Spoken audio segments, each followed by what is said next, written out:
everybody and welcome back to the Blossom Crochet channel. This is part 2 of the Fairyland Yarn review slash show and tell, if you like.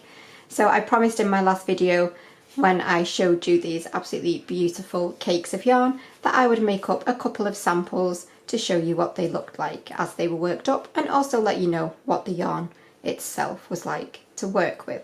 So if you want to find out more specifically about this yarn, then click the link in the description box to the previous video and you can go and watch that. I'm very sorry for the sound of the dog panting, but it is really warm here this week in the UK, well, where I am anyway, and she's a husky and she is absolutely melting, so I'm trying to keep her cool. So anyway, on to the samples. So I did 2. I said I would do 1 from the centre out, and I said I would do 1 in rows.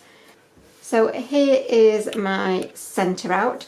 So I did, like you can see here, just a small granny square sample. I mean, it's not tiny, but it's also not huge. But you can see how those colours work up, and also how those colours blend from one shade to the next.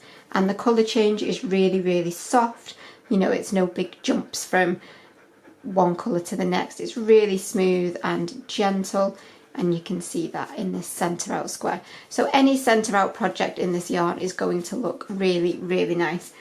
I didn't get to any joins while I was working up this piece, so like I say, that is the centre out, and you can see the way those colours flow together.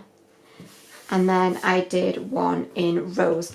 Now this one was taking a while, so I've had to stop when I got to the greeny section, but you can see here that I've still got the yellow and the green to do.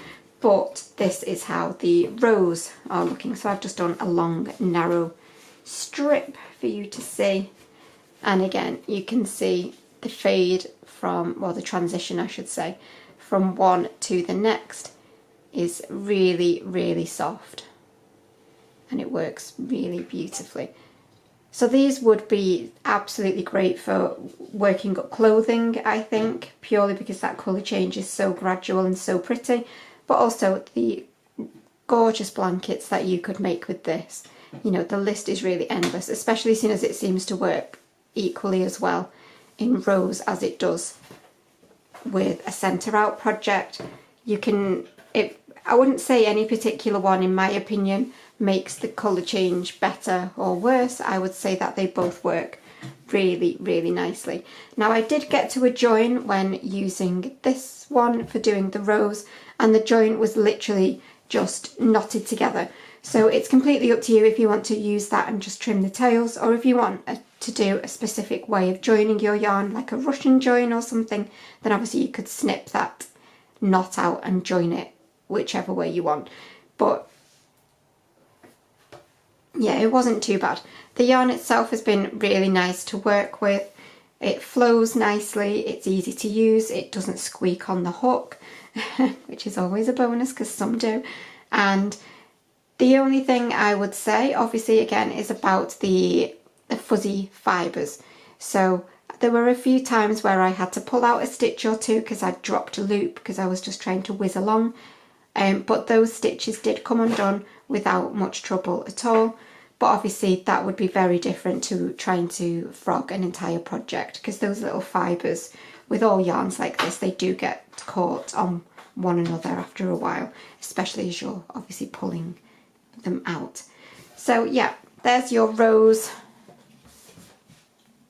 and I love a straight edge. Don't you just love a straight edge? Look at those. And then there is your centre out. So let me know which one you prefer in the comments, and let me know if you've gotten the wool and what you're planning to make. But that is it for this. Like I say, go back and watch the other video if you want more specifics about the yarn itself. It will be linked in the description box. But I will see you for another video really, really soon. But thanks as always for watching, and bye for now.